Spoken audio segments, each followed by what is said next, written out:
So welcome to week 11, video 3. We're going to continue our discussion on using Cytoscape. To access the tutorial, that is fairly easy to do. You can simply put Cytoscape tutorial into your favorite search engine, and a lot of different links can come up. So, for example, UC San Francisco has a site called Open Tutorials, and you will find that is one of the links, and it has a tutorial called Introduction to Cytoscape.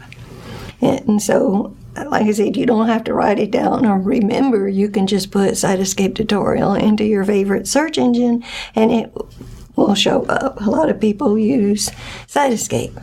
So, when you first launch Cytoscape, the welcome screen comes up. If you have been to Cytoscape before, perhaps, and tried some things, and when you come back and you want the welcome page and it doesn't come up, that's not a problem. You can simply go to Help, and under Help, there will be a place where you can click that says Show Welcome Screen. So we can all go to the welcome screen. It'll either come up automatically or you can have it come up.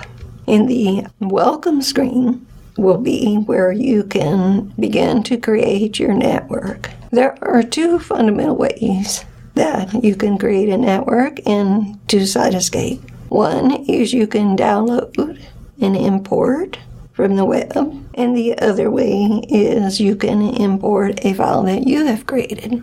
There are a large number of databases online that you can use to import into Cytoscape. For example, BIND. BIND stands for Biological Interaction Network Database. So there are, I think you will even find in your textbook, a list of different kinds of databases that are available for you, and you can use those databases to import into Cytoscape. So for our illustrations, we're going to import a network from a web resource. We're back at the welcome page, and we will select there to import from a database. To do so, we'll click on Start New Session, and that's where we see the choice from Network Database. Once we have put from Network Database, there is a box labeled Enter Search Conditions. So we're interested in a protein called Cftr for our illustration purposes. Cftr stands for Cystic Fibrosis Transmembrane Conductance Regulator. It's a long name.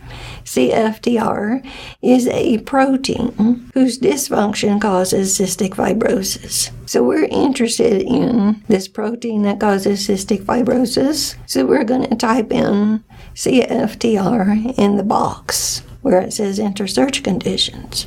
The Search Mode menu will allow us to choose from different modes of network query languages. So we're going to choose MIQL. MIQL stands for Molecular Interaction Query Language. Okay, so we have chosen MIQL, and we click on Search. And this allows us to select from a large number of databases. So once we have, now we have to decide what kind of database are we going to choose. And of course that depends on what our intention is. We have the protein Cftr, and let's suppose our interest or our intention is we want to know what we're interested in designing a drug to cure cystic fibrosis. So if we want a drug to cure cystic fibrosis, that really means we're looking at chemicals that bind to Cftr. That would be a good place to start. So we will choose as our database ChEMBL. What is ChEMBL? Well, the EMBL stands for the European Molecular Biology Laboratory, EMBL. And then EMBL maintains a large collection of different databases, and the CH in front is their chemical library. They have other libraries as well. But we select chemical because, recall, we're interested in finding small molecules that are chemicals that are known to bind or interact with Cftr. So we click on ChEMBL, and we already have Cftr in the database, so we can import. Once we click on import, the network of all these small molecules, each small molecule becomes a vertex in our graph, and it will be loaded into Cytoscape. And it will pop up right there. And this is a very powerful tool that will be fun to explore, I hope. You can take your cursor and move it over the network. You can go up and choose from different kinds of layouts, different ways of assigning attributes to the edges or to the nodes, like we saw in the first video on Cytoscape, where we had different colors for the vertices and we had different weights on the edges. So you can play around. Now that you have a network loaded into Cytoscape, you can play around with and become familiar with some of the tools. You can also, as I say, you could export. You can save what's on your screen as a picture, either as a PNG or a GIF file.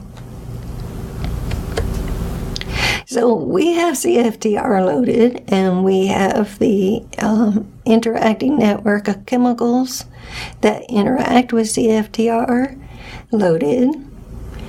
And so we can visualize all of the chemicals, small molecules that are known to interact with Cftr. Now, Cftr is actually in the center here. It's not labeled Cftr. It's labeled P13569 or P13569. That's its identifier in that particular database, in that particular network. P standing for protein. Notice that all of the other nodes, they have their corresponding database label, and it starts with ChEMBL. So the other nodes are representing chemicals, small chemicals that are known to bind to in some way or interact with in some way our protein. Our protein, again, which is the Cftr protein. So for this session, for the video 2 and video 3, our objective was to learn about the existence of Cytoscape, to have it successfully loaded onto our computer that we use, to be able to access a tutorial to help us get started, and to be able to import a network from a database so that we can visualize either a protein-protein interaction network, which would have happened if we had gone to bind, and to a chemical database, which is what we did for illustration purposes with ChEMBL. We aren't going to use Cytoscape extensively, primarily because there are so many different databases available to us. But if you choose later to continue on with Cytoscape, then that will be an option for you. But at least everybody should have it loaded and familiar with it. And so this concludes week 11.